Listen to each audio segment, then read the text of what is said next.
I'm sure we all came to Mass this morning because we wanted to get all pumped up for the big game this afternoon. And then we hear the reading from the book of Job. Life is a drudgery, and all happiness is gone. So let's reflect on that for a while. Job is at rock bottom. And if we know the story of Job from the beginning until the end, let's summarize it a bit. So the devil and God were talking one day, because that happens all the time. So the devil and God were talking, and Satan says to God, you know, people follow you, but if you take things away from them, they're not going to follow you anymore. You should test them. So God agreed. So again, this is a story, we learn things out of these stories of some theological truths. So God took the opportunity to take everything away from Job. His wife, his family, his farm, his animals, his money. And the entire story is seeing Job change from a very, very happy individual and very satisfied to being empty and alone and abandoned and yelling at God and saying, God, how could you allow this to happen to me? But still, to the end, he still had that glimpse of hope that there might be a plan, and he still had his trust in God. And at the end of the story, God said to him, I'm giving it all back to you 100-fold. And Job ends again a very happy man. So in this reading today from Job, we see him at rock bottom in desperation.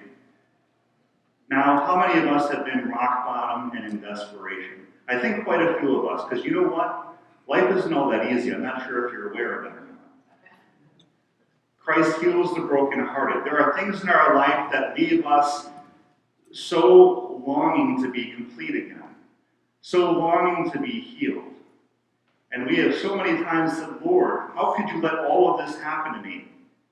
Help me. In the second reading, we see St. Paul. And we know that St. Paul has kind of been there and done that. He has persecuted Christians. He has been imprisoned. I'm sure he has felt abandoned and lonely, and Lord, how could you let this happen to me? But he writes all these letters to these communities saying, look, I know exactly what you're experiencing. I've been there.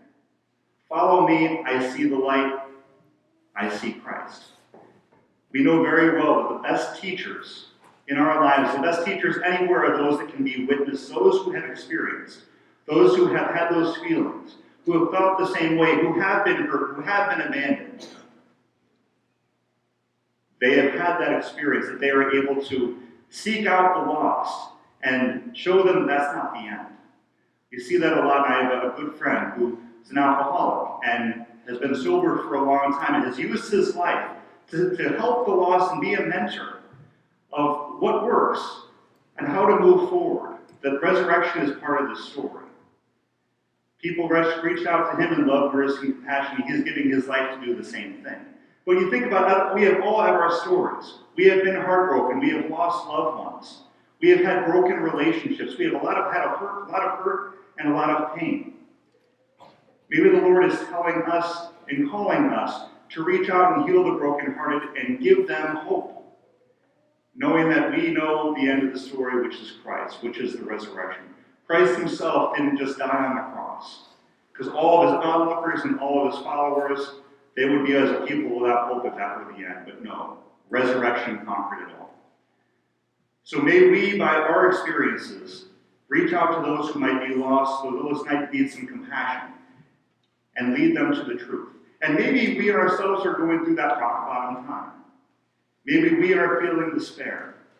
May we open our hearts and see where Christ is among us, because he may be trying to pull us out, because Christ's hands and feet are all over this earth, with our family, with our friends, with those who love us. May we open ourselves to see where he is. He is pointing us to truth. He is pointing us to life. He is pointing us to his resurrection.